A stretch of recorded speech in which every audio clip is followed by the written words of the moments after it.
하나님의 말씀 보겠습니다. 로마서 10장 8절에서 13절까지의 말씀입니다. 다 같이 한 목소리로 합독합니다.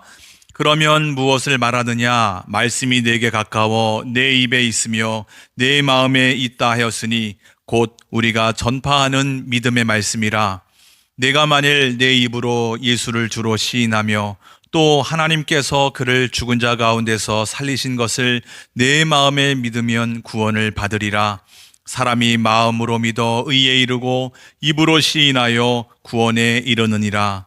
성경에 이르되 누구든지 그를 믿는 자는 부끄러움을 당하지 아니하리라 하니 유대인이나 헬라인이나 차별이 없음이라. 한 분이신 주께서 모든 사람의 주가 되사 그를 부르는 모든 사람에게 부요하시도다. 누구든지 주의 이름을 부르는 자는 구원을 받으리라. 아멘. 사람마다 삶에 대한 태도가 다르죠. 또 그 삶에 대한 평가도 다릅니다.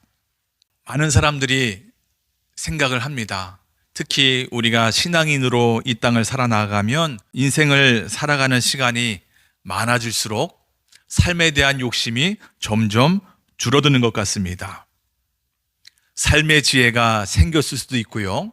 또 아니면 세상을 살면서 이런저런 우여곡절, 풍파를 맛봐서일 수도 있을 겁니다. 어느 비영리단체가 내건 슬로건처럼 평범한 일상을 꿈꾸기도 하지요. 그저 반복되는 삶을 말하는 것이 아니라 비록 소소하지만 인생의 정도를 살아가고 싶은 거죠. 좀 더 거창하게 말하면 우리의 삶이 비록 평범한 삶일지 몰라도 내가 옳은 길 가고 싶다. 가치 있는 삶을 살고 싶다는 거죠. 어떻게 하면 의미 있는 삶을 살 수 있겠습니까? 어떻게 하면 선한 길을 갈 수 있겠습니까? 먼저 선행되어야 될 것은 우리의 마음을, 내 삶을 되돌아보는 일일 겁니다. 점검해 봐야 되겠죠. 내가 과연 지금 무슨 마음으로 어떤 자세로 이 땅을 살고 있는가? 지금 나의 이 가는 길을 성찰해 보는 거예요. 올해 사순절이 시작됐습니다. 지난 수요일, 제의 수요일, 성회 수요일로 모였었는데요. 이 사순절이야말로 우리의 마음을, 우리의 신앙의 모습, 또 삶의 자세, 삶의 모습을 그대로 점검할 수 있는 시간이 아니겠습니까? 만약에 내 삶에, 내 마음에 잘못된 것이 있으면 회개하는 거예요. 돌이키는 거예요. 한마디로 이 사순절을 하나님께 돌아가는 시간이라고 말할 수 있을 겁니다. 근데 사람이 참 똑똑하기도 하지만 어리석기도 합니다. 이 동전의 양면처럼 우리가 그렇지 않습니까? 나 스스로를 좀 잘 돌아보고 싶은데 나에 대한 평가가 객관적이지 않다는 게 좀 어려움일 수 있습니다. 그런 의미에서 시편 139편의 이야기를 쭉 들어보면 이 시편의 기자의 생각이 참 지혜롭다 하는 생각이 듭니다. 시편 139편 24절에 이렇게 말씀합니다. 내가 나쁜 길을 가진 않는지 나를 살펴보시고 영원한 길로 나를 인도해 주십시오.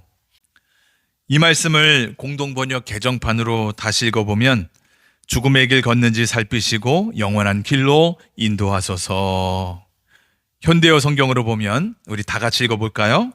혹시라도 내 속에 못된 것이 있는지 보아주소서. 영원한 길 따라가게 인도하소서. 그래요. 내 마음가짐, 내 삶의 자세, 또 내 신앙의 이런저런 구체적인 삶의 모습까지 주님 앞에서 확인을 해야 정확한 겁니다. 여러분, 그렇다면 우리가 주님 앞에서 무엇을 가장 먼저 확인해야 되겠습니까? 우리 인생에서 가장 중요한 게 뭘까요? 신앙 문제예요. 신앙 문제. 신앙. 그 중에서도 가장 중요한 주제는 단연코 구원일 겁니다. 구원. 이 구원 문제보다 더 중요한 건 없을 겁니다. 내가 이 신앙에 대해서, 이 구원에 대해서 어떤 상황, 어떤 입장을 가지냐에 따라서 내 마음가짐, 나의 삶의 여러 모습들 또는 내 삶의 목적이 달라지기 때문에 이것을 아는 것은 너무나도 중요한 겁니다. 그래서 제가 짓궂지만 굳이 질문 하나 하겠습니다. 여러분은 구원 받으셨습니까? 여러분 구원 받으셨어요? 그럴 리는 없겠지만 오늘이 여러분의 인생의 마지막 날이라면 오늘 밤에 여러분이 침대에서 눈을 감았어요. 다시 내일 아침 눈을 떴을 때는 여기가 아니라 다른 어떤 곳에서 눈을 떠야 한다면 그곳이 어디겠습니까? 하나님의 나라, 천국입니까? 사람이라면 반드시 구원을 받아야 합니다. 여기 계신 여러분과 저, 그리고 이 영상으로 설교를 듣는 모든 분들 반드시 우리는 눈을 떴을 때는 하나님의 나라에서 눈을 떠야 합니다. 그곳이 천국이어야 합니다. 오늘 본문에서도 우리가 몇 절 읽지 않았는데 이 구원을 받는 거에 대해서 얼마나 강조하고 있는지 몰라요. 4번씩이나 반복해서 이야기하고 있는데 그만큼 이 편지를 쓰는 사도 바울, 이 사도 바울에게는 이 영혼 구원, 이 구원이라고 하는 것이 얼마나 중요한지 몰라요. 이것을 위해서 이 사람은 평생 인생을 걸었습니다. 자신의 모든 에너지를 다 여기에 쏟아 부은 거죠.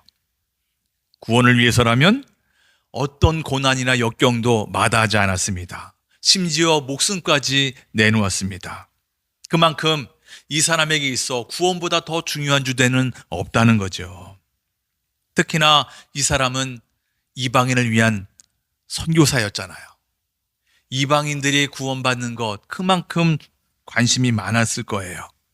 하지만 이에 못지않게 더 관심했던 것은 바로 그의 동족이었던 이 유대인의 구원, 여기에 있어도 이 사람이 얼마나 많이 관심이 있었는지 모릅니다. 어느 정도였을까요? 우리가 오늘 로마서 10장을 읽었는데 9장에 보면 아주 이 사람이 눈물 어린 고백을 합니다. 나에게는 큰 슬픔이 있다는 거예요. 끊이지 않는 고통이 있다는 거죠. 내 조국 이스라엘 백성들이 아직도 구원을 받지 못해서라는 거예요. 만약에 이 사람들이 구원을 받을 수만 있다면 차라리 내가 이 사람들을 대신해서 저 지옥불에도 떨어질 수 있겠다고 그렇게 고백할 정도로 이 자기의 동족 이 사람들이 구원받기를 원했습니다. 그 정도니 이 사람이 얼마나 이 조국을 위해서 이 민족을 위해서 뜨겁게 애끓는 심정으로 기도했는지 몰라요. 여러분 근데 곰곰이 생각해 보면 참 아이러니하지 않을 수 없습니다. 이스라엘처럼 이 세상 사람들 가운데 하나님의 사랑, 하나님의 관심을 그렇게 많이 받은 사람들이 없어요. 그 로마서 9장에 보면 하나님께로부터 받은 그 특권들, 이 유대인들에게 주신 하나님의 특권이 참 많다는 거예요. 4절, 5절에 보면 어떤 특권을 받았대요? 하나님 자녀로서의 신분이 있다는 거죠. 하나님을 모시는 영광이 있었대요. 하나님과 맺은 언약도 있고 율법도 있고 예배가 있고 하나님께서 주신 약속들이 있었다는 거예요. 뿐만 아니죠. 이 사람들은 이 혈연으로 보면 성경의 그 창세기에 유수했던 족장들이 다 그들의 조상이라는 거예요. 심지어 예수 그리스도, 그 예수님도 육신으로는 유대인으로 태어나셨다. 이만큼 하나님의 놀라운 사랑과 은혜, 복을 받은 사람들이 없다는 거죠. 그럼에도 불구하고 왜 이 사람들이 아직도 구원을 받지 못했을까? 도대체 뭐 때문일까? 걸림돌이 뭐였겠습니까? 10장 2절에 이렇게 말씀합니다. 우리 다 같이 읽어볼까요? 시작. 내가 증언하노니 그들이 하나님께 열심히 있으나 올바른 지식을 따른 것이 아니니라. 이스라엘 사람들에게는 하나님께 대한 열심이 있었대요. 여러분, 열심, 이 열정이라고 하는 것 그 자체로 좋은 것 아니겠습니까? 칭찬받아 마땅하죠. 사람이 주어진 이 환경, 주어진 삶에서 나름대로 성실하게 열심을 다해 살아가는 것, 여러분 이건 칭찬받을 일이에요. 더구나 이 열심이 하나님을 위한 열심이라는 거예요. 하나님의 자녀로서 마땅하고 옳은 일 아니겠습니까? 만약에 사람에게 이 열심이 없다면 하나님을 섬길 수가 없습니다. 그러나 문제는 모든 열심, 모든 성실이 다 옳은 게 아니라는 거예요. 하나님이 기뻐하지 않는 열심도 있다라는 거죠. 이스라엘 열심이 그랬다는 거예요. 왜? 말씀 보니까 이 사람들의 열심은 올바른 지식에 의한 열심이 아니었다. 여러분, 그러면 무엇을 위한 열심이었대요? 3절에 이렇게 이야기합니다. 다 같이. 하나님의 의를 모르고 자기의 의를 세우려고 힘써 하나님의 의에 복종하지 아니하였느니라. 겉으로는 이 사람들의 열심이 하나님을 위한 것처럼 보였는데 정작 보니까 그 열심의 원인, 동기가 하나님이 아니었다는 거예요. 하나님이 생각하시는 의, 하나님이 우리에게 허락하여 주신 그 구원의 방법이 아니라 내가 생각한 구원의 방법, 이렇게 하면 구원해 주시겠지, 또는 나를 드러내기 위한 열심에 사로잡혔다는 거예요. 이것은 하나님과 상관없는 열심이죠. 이런 종교적인 열심은 구원을 받을 수 없다는 거죠. 그래요. 성경 속 그런 이야기나 오늘 우리가 사는 이 모습도 똑같아요. 요즘에 어디서 전도를 많이 합니까? 정통 교회에서, 기존 교회에서 많이 합니까? 이단에서 많이 합니까? 예, 맞아요. 저에게도 얼마나 많은 우편이 오는지 몰라요. 이단에서 오는 거죠. 그것도 그냥 복사물이 오는 것이 아니라 자필로 써서 성도가 아니죠. 그 사람들이 돌아가면서 자필로 써서 저에게 편지 써서 보내는 거예요. 보세요. 이렇게 종교적 열심이 대단해요. 근데 그 열심엔 구원이 없지요. 왜? 그 열심이 하나님으로부터 온 것이 아니기 때문인 거예요. 여러분, 그렇다면 우리는 궁금해요. 그러면 과연 진정 하나님의 의가 뭘까? 하나님께서 우리에게 구원을 주시는 그 복음이라는 것은 무엇일까? 그 성경에서 이야기하는 올바른 지식이란 뭘까요? 그 해답이 바로 오늘 우리가 읽은 본문입니다. 오늘 본문을 다루기 전에 먼저 중요한 말씀이 있어요. 4절입니다. 우리 다 같이 천천히 읽어볼까요? 시작. 그리스도는 모든 믿는 자에게 의를 이루기 위하여 율법의 마침이 되셨느니라.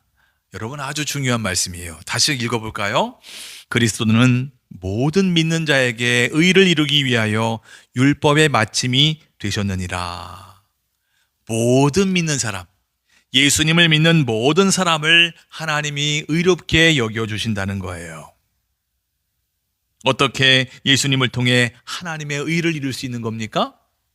어떻게 예수님을 통해서 의를 이룰 수 있대요? 예수님이 율법의 마침이 되어주셨기 때문이다. 율법의 완성이 되셨기 때문이다 라는 거예요. 여러분, 이게 무슨 말입니까? 여러 가지로 이야기할 수 있습니다. 예수님이 이 땅에 오셔서 몸소 이 율법의 모든 것을 다 지키셨다는 거예요. 여태까지는 단 한 사람도 율법을 완전히 지킨 사람이 없었는데, 그래서 그 율법 때문에 다 넘어졌어요. 예수님이 마침내 이 땅에 오셔서 그 율법을 다 지키심으로 말미암아 율법의 마침이 되셨다는 거죠. 뿐만 아니에요. 예수님은 사람이 그 율법을 지키지 못한 대가, 죽음까지도 십자가에서 다 받으셨다는 거예요. 이로써 예수님은 그 율법의 요구를 충족하심으로 말미암아 그 율법을 완성하셨다. 그 율법의 마침이 되셨다는 거예요. 그러므로 예수님이야말로 예수님 그 자체로서 하나님의 의가 되신다는 거예요. 예수님 외에 그 어떤 누구도, 그 어떤 무엇도 하나님의 의가 될 수 없는 거죠. 그 의로우신 예수님을 믿을 때 하나님께서 우리를 의롭게 여겨주신다는 거예요. 다시 말해서 우리가 어떤 열심이나 어떤 성실한 삶, 행위로서 의로워지는 게 아니라는 거예요. 오직 예수님을 믿는 사람을 하나님이 의롭다고 인정해 주신다. 하나님의 의는 예수님을 믿음으로 받는다는 거예요. 오직 예수님을 믿어야 구원을 받는 거죠. 자, 이제 알았어요. 그렇구나. 우리의 믿음이 중요한 거구나. 믿음으로만 의롭게 되는 것이구나. 하나님을 기쁘시게 할 수 있고 하나님의 의를 받을 수 있고 믿음으로 구원을 받는 거구나. 그렇다면 그 믿음이라는 게 뭘까요? 예수님을 믿는다는 게 뭘까요? 어떤 예수님을 믿는 것일까요? 여러분, 이것이 너무나도 중요한데 오늘 본문에 보니까 두 가지로 말씀하고 있습니다. 어떤 예수님을 믿는 거예요? 우리 다 같이 첫 번째 읽어봅니다. 시작. 예수가 구원자이심을 믿는 겁니다. 예수님이 누구라고요? 구원자세요. 나의 구원자, 여러분의 구원자, 우리의 구원자라는 거예요. 9절 하반절에 이렇게 말씀합니다. 다 같이 읽어봅니다. 시작. 하나님께서 그를 죽은 사람들 가운데서 살리신 것을 마음으로 믿으면 구원을 얻을 것입니다. 아멘. 예수님의 십자가의 죽음과 부활을 믿어야 한다는 거예요. 자, 그러면 묻겠습니다. 예수님이 왜 십자가에 달려 죽으신 거죠? 그 의미가 뭡니까? 가장 중요한 의미가 뭡니까? 대속이에요, 대속. 우리의 죄를 대신 속하여 주시기 위해서, 이 죄 문제를 대신 해결해 주시기 위해서 예수님이 십자가에 달려 죽으셨다는 거예요. 여러분, 이 방법은 하나님의 히든카드였습니다. 히든카드. 예수님이 십자가에 달려 죽으셨을 때 마귀가 그 모습을 보고 얼마나 쾌재를 불렀겠습니까? 야후, 드디어 하나님의 구원자 예수를 십자가에 달려 죽게 했다. 이제 내가 온전히 이 세상을 완전히 통치할 수 있겠구나. 얼마나 좋아했겠습니까? 여러분뿐만 아니죠. 이렇게 사탄뿐만 아니라 사람의 시각에서도 그래요. 우리 사람의 시각에서 보면 이 십자가의 죽음이란 이 고린도전서 1장에서 뭐라 그랬어요? 미련한 것이라 그랬어요. 근데 오직 하나님은 세상 사람들이나 사탄까지도 그렇게 쾌재를 부르고 그렇게 미련하게 여겼던 그 십자가의 방법을 통해서, 그러니까 누구도 생각하지 못했던, 누구도 상상할 수 없었던 어마어마한 방법으로 이 구원을 이루어 주셨다는 거예요. 할렐루야입니다. 할렐루야. 뿐만 아니죠. 예수님은 그렇게 십자가에 달려 죽으셨을 뿐만 아니라 반드시 부활하셔야만 했습니다. 왜 그렇습니까? 예수님이 부활하셨을 때야 비로소 진정한 구원자가 될 수 있으니까 그런 거죠. 여러분, 만약에 예수님이 죽기만 하셨다면, 다시 부활한 일이 없다면 그 죽음은 아마도 예수님 자신을 위한 죽음일지 어떻게 알아요? 또 예수님이 계속 죽어 계신다고 한다면 결국에는 예수님이 그 죽음의 세력, 죄의 결과였던 그 죽음의 세력을 이기지 못한 것 아니겠습니까? 그렇다면 내 죄를 대신해서 대속해서 죽으셨다고 하는데, 그러면 이 대속이 온전히 이루어졌는지 안 이루어졌는지 우리가 알 수가 없는 거예요. 우리의 죄의 문제가 온전히 해결됐는지 해결되지 못했는지 알 수가 없다는 거죠. 여러분, 더구나 우리 예수님이 그 십자가에 달려 죽기만 하셨다면 그 안에 생명이 없는 것 아닙니까? 부활해야 생명이 있고 그때야 비로소 그 생명을 우리에게 주실 수 있는 것 아니겠습니까? 우리가 부활의 소망 가운데 있을 수 있는 것은, 우리가 부활의 소망을 가지고 살 수 있는 것은, 여러분, 그 부활 안에 생명이 있으니까, 우리 안에 생명력으로 인하여 우리가 그렇게 살아갈 수 있는 것 아니겠습니까? 마지막으로 예수님은 우리를 겨우 살려만 놓으신 게 아니잖아요. 풍성한 삶, 풍성한 소망의 삶도 약속해 주셨어요. 이 모든 이유들 때문에 예수님은 십자가에서 죽으셨을 뿐만 아니라 반드시 부활하셔야만 했다는 거죠. 예수님은 진정한 구원자로서 부활하셨습니다. 여러분, 여러분에게 묻겠습니다. 나의 죄를, 우리의 죄를 대속하시기 위해서 십자가에 죽으시고 부활하신 그 예수님을 믿습니까? 예수님이 십자가에서 죽으시고 부활하심으로 말미암아 진정한 나의 구원자, 우리의 구원자가 되심을 믿습니까? 아멘입니다. 아멘입니다. 우리가 믿는 것은 무엇을 믿어요? 예수님을 믿습니다. 어떤 예수님을 믿는다고요? 구원자이신 예수님을 믿는 것입니다. 두 번째, 우리가 어떤 예수님을 믿는 것일까요? 읽어볼까요? 시작. 예수가 주님이심을 믿습니다. 아멘. 9절 상반절 읽어볼까요? 시작. 내가 만일 내 입으로 예수를 주로 시인하며, 아멘. 내가 만일 내 입으로 예수를 주님으로 시인하면, 그래요. 예수님이 주님이심을 믿어야 합니다. 여러분, 주님, 주인이라는 뜻이 뭘까요? 원래 이스라엘 사람들은 하나님의 이름, 야훼잖아요. 야훼라는 이름을 감히 어찌 냄새나는 우리가 그 하나님의 이름을 부를 수 있나. 그래서 그 야훼라는 말씀, 야훼라는 단어가 나오면 감히 부르지 못하고 아도나이, 주님이라는 의미로 히브리어로 아도나이라고 그렇게 불렀어요. 이 아도나이라고 하는 이 말을 헬라어로 번역을 할 때 퀴리오스, 주님으로 번역을 하게 됩니다. 이 퀴리오스, 이 주님이라는 의미가 뭘까요? 예수님이 나의 주님이라면 나는 종인 거예요. 그렇죠? 주종 관계라는 거예요. 이 주종 관계의 핵심은 그 종의 생명, 종의 죽음은 주인에게 달려 있다는 거예요. 그래서 여러분, 종이 주인에게 할 수 있는 유일한 딱 한 가지가 있다면 뭘까요? 충성입니다. 순종입니다. 복종이에요. 다시 말해서 예수님이 누구시라고요? 나를 살려주시는 구원자임과 동시에 내가 목숨을 다해서 충성해야 되는, 순종해야 되는 주님이시구나라는 거예요. 근데 사람이 참 간사하잖아요. 보세요. 예수님이 나를 대신해서 십자가에 죽으셔서 고통을 받으시고 목숨을 버리심으로 말미암아 나를 살려주셨다는 이 말씀에는 아멘, 아멘, 감사합니다, 주님. 우리가 이렇게 잘 받아들여요. 잘 믿어요. 그러나 반대로 내가 어떤 상황, 어떤 순간에도 그 예수님의 말씀에 순종해야 됩니다, 복종해야 됩니다, 충성해야 됩니다라고 하는 그 말씀에는 우리가 주저하잖아요. 아멘이 잘 안 나와요. 여러분, 순종하십시오, 복종하십시오. 아멘이 잘 안 나와요. 지금도 마찬가지잖아요.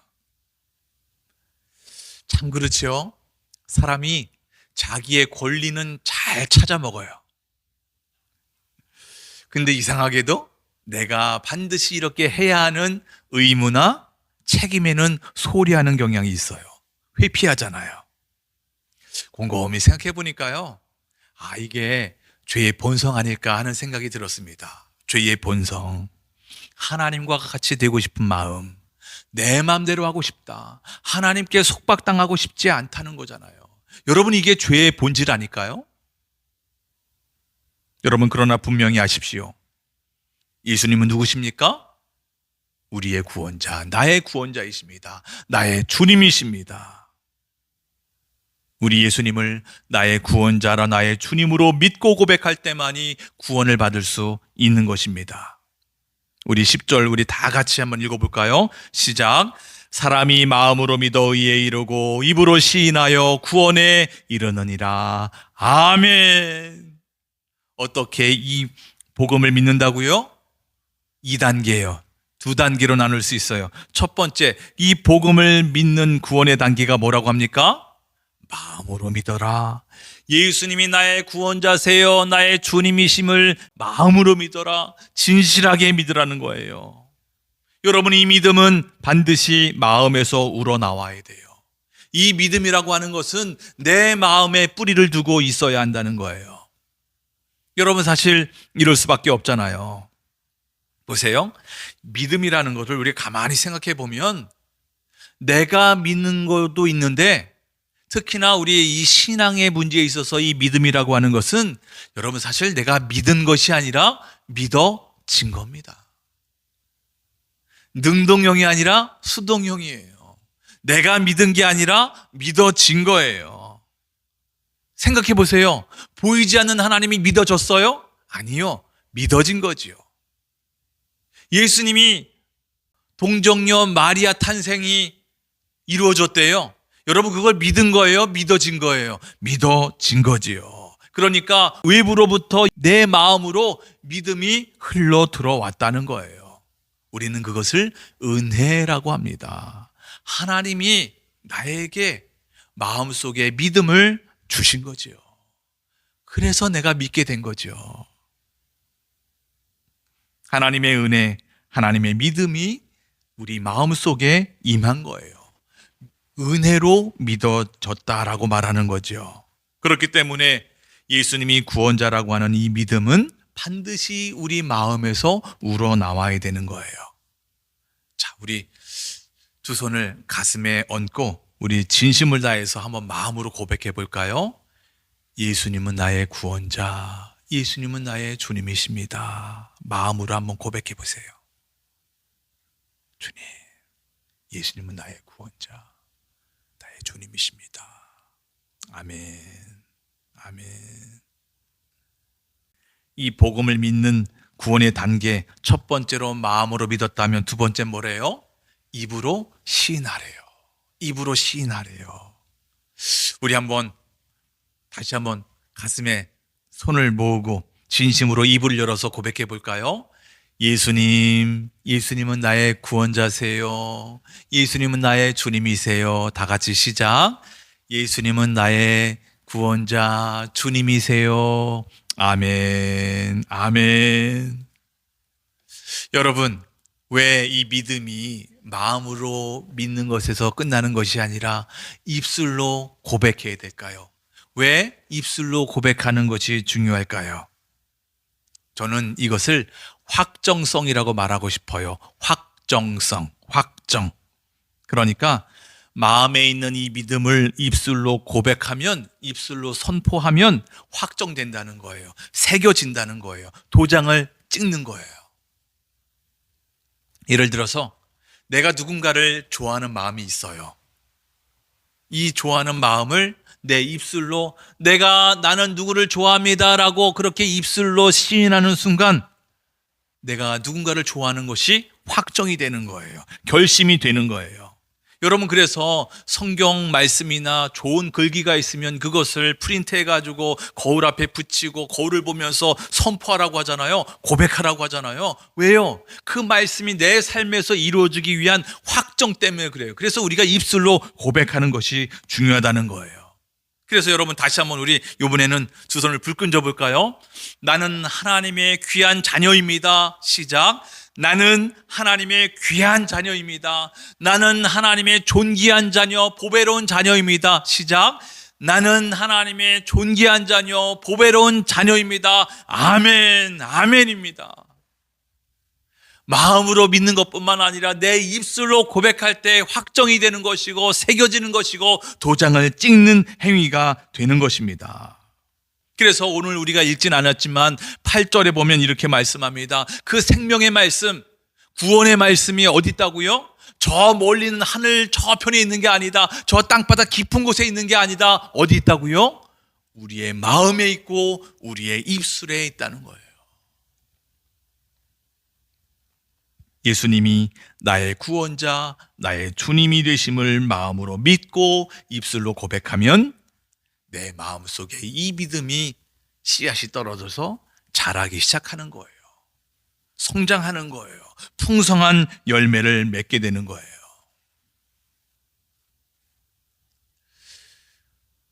지금도 저는 이따금씩 의기소침해지거나 기분이 좀 다운되거나 또는 때로는 힘들다고 느껴질 때 저는 이 말씀을 고백을 합니다. 마음을 다해서 입을 열어서 선포하고 고백합니다. 누구든지 주의 이름을 부르는 자는 구원을 받으리라. 하나님, 하나님, 제가 주님의 이름을 부릅니다. 주님의 이름을 부르는 사람을 구원을 받습니다. 제가 이렇게 선포하고 진심으로 고백하면 금방 회복됨을 경험합니다. 하나님이 나의 마음을 어루만져 주심을 느낍니다. 이 회복이라고 하는 것이 내 마음만 회복되는 것이 아니라 선한 영향력을 끼치는 것도 알게 됩니다. 제 마음이 회복되잖아요. 그러면 제 표정으로 다른 사람들에게 전가가 됩니다. 저의 가정에서 또 교회 안에서 저의 표정으로 또는 말투가 달라지니까 행동 하나하나가 바뀌니까 이것이 아무것도 아닌 작은 것 같은데도 선한 영향력이 엄청난 파급 효과가 나타나는 것을 깨닫게 됩니다. 보세요. 주님의 이름을 부릅니다. 하나님, 하나님 나를 구원하소서. 하나님 나를 구원해 주십니다. 내 이 엉클어진 마음, 내 이 엉클어진 표정, 내 삶의 모습, 아버지 주님께 올려드립니다. 저를 구원하여 주십시오. 진심으로 고백하는 순간 제 표정이, 제 말투가, 행동 하나하나가 바뀌게 됩니다. 이 작은 고백 하나가 내 삶 속에서 목회하는 가운데 얼마나 큰 파급 효과를 가져오는지, 얼마나 큰 선한 영향력을 끼치는지 모릅니다. 여러분, 예수님만이 나의 구원자십니다. 예수님만이 나의 주님이세요. 이 말씀으로 여러분의 구원을 점검하시기를 바랍니다. 하나님의 그 주신 구원의 은혜가 점검되고 그 구원의 감격이 회복되는 여러분과 제가 되길 주의 이름으로 축복합니다.